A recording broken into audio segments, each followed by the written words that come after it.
ॐ भूर्भुवस्वः तत्सवितुर्वरेण्यं भर्गो देवस्य धीमहि धियो यो नः प्रचोदयात्।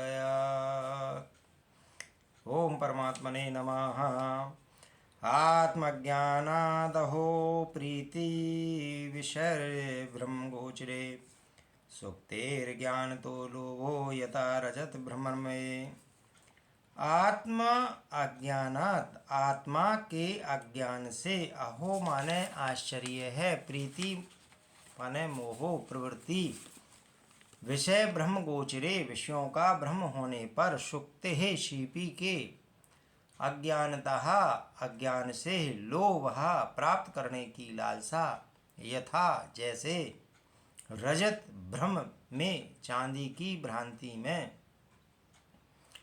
आश्चर्य है, आत्मा की अज्ञानता वसी सांसारिक विषयों में इंद्रियों का राग पूर्वक रमण संभव होता है। जैसे कि सीपी के अज्ञान से उसमें चांदी की भ्रांति हो जाती है तो सीपी को प्राप्त करने का लोभ उत्पन्न हो जाता है। जो सीपी की निरर्थकता को जानता है कि वास्तविकता है क्या, वह उस सीपी को चांदी के संदर्भ में प्राप्त क्यों करना चाहेगा और कैसे प्रवृत्त होगा उसे प्राप्त करने को।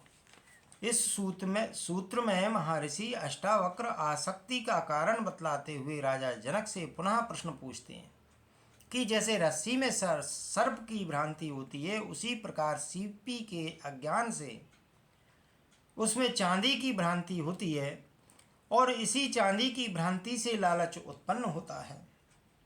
जब यह स्पष्ट रूप से जान लिया कि यह चांदी नहीं है, सीपी है, तो लोभ नष्ट हो जाना चाहिए। लालच का कारण यह भ्रांति ही थी कि यह चांदी है।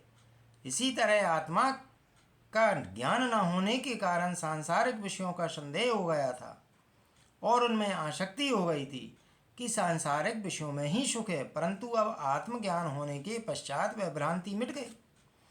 आश्चर्य है कि आत्मज्ञान होने के बाद भी तू इन सांसारिक भोगों का त्याग नहीं कर पा रहा है और इनमें तेरी आसक्ति बनी हुई है। ऐसा क्यों?